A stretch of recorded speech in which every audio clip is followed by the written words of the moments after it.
Bapak-bapak, mohon maaf kita tadi sudah menyaksikan bersama breaking news. Sampai dengan saat ini proses evakuasi KMP Yunis di Gilimanuk terus dilakukan. Kita berharap juga segera ditemukan para korbannya dalam keadaan selamat. Bang Adi Armando, kita lanjut lagi Bang Adi Armando. Tadi pertanyaan saya tadi Bang Ardi, bahkan Anda dengan tegas menuduh bahwa BEM UI ini pandir.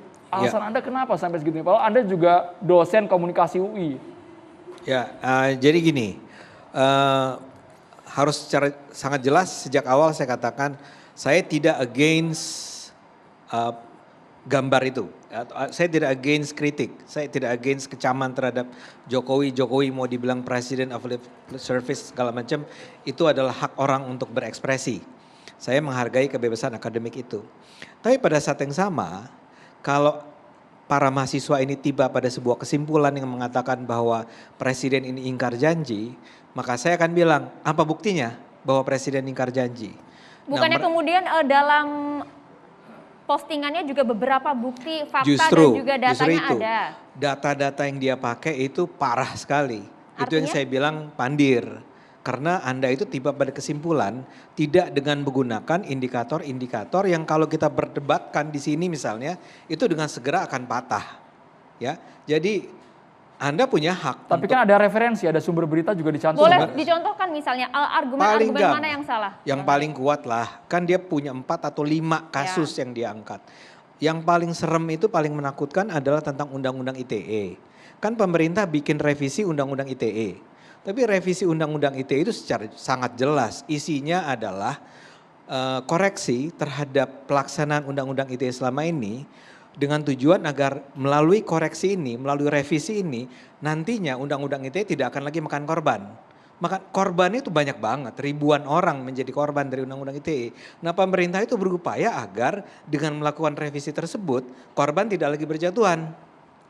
Jadi dengan kata lain revisi Undang-Undang ITE yang dibuat oleh pemerintah saat ini, itu adalah revisi yang justru pro pada perlindungan kebebasan berekspresi. Tapi yang dipertanyakan BEM UI pasal 45C itu Bang, dianggap tidak menjelaskan secara rinci berita bohong itu indikatornya apa, artinya apa. Itu yang mereka pertanyakan dan mereka bandingkan antara realita dan fakta. Iya enggak, Anda bicara tentang Undang-Undang ITE, maka Anda harus mengatakan bahwa ada 5 masukan dari pemerintah kan.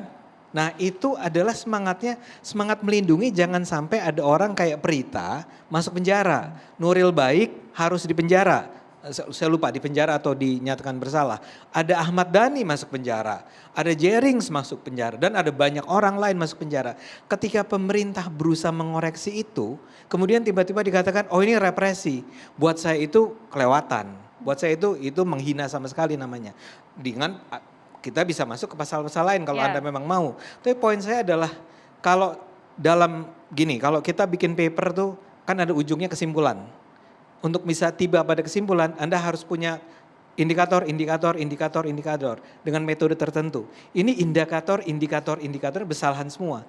Saya nggak mau bilang bahwa Presiden Jokowi adalah seorang pemimpin yang sempurna, yang apakah ada jarak antara apa yang dia katakan dengan apa yang dia lakukan. Mungkin iya, tapi masalahnya indikator yang digunakan oleh BEM UI itu betul-betul bermasalah. Karena itu saya katakan. Tapi Bang Adi, dalam tweet beruntun Anda menyerang yang berkaitan dengan organisasinya, HMI. Kemudian Anda juga menyerang, Anda masuk UI ini nyogok atau tidak? Nah, sudah ke arah sana yang mengarah ke individu Leon sendiri. Itu yang saya heran ya. Mereka itu menghina Jokowi, Presiden Jokowi, ya, secara sama sekali tidak ilmiah. Nah, dengan sarkastis. Ketika saya juga melakukan hal yang sarkastis yang sama, argumen saya soal penyogokan kan gini. Orang yang bisa masuk UI harusnya pintar. Kalian itu sama sekali tidak menunjukkan kepintaran. Sehingga saya curiga, saya bilang, ini sarkastis ya. Jangan-jangan Anda, saya tanya kan, bahkan bukan jangan-jangan. Anda tuh masuk UI-nya nyogok ya. Argumennya adalah, kok bisa ada anak UI separah ini logikanya. Meskipun kemudian hasilnya cum laude. Apa? Meskipun saya bahkan nggak pernah nyebut nama Leon ya. Ya artinya. Tapi kalau pertanyaan itu dibalik ke Bang Adi masuk UI nyogok nggak gitu Bang? Jawabnya gimana Bang Adi? Saya pasti jawabannya saya dulu disogok, nggak bercanda ya.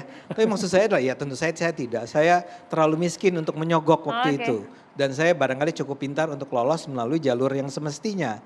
Tapi poin saya adalah kok tiba-tiba misalnya Leon bilang, wah tidak ilmiah jawabannya. Ya saya bilang seilmiah apa sih? Meme-meme yang dibikin oleh BEM sama sekali tidak ilmiah. Oke, baik.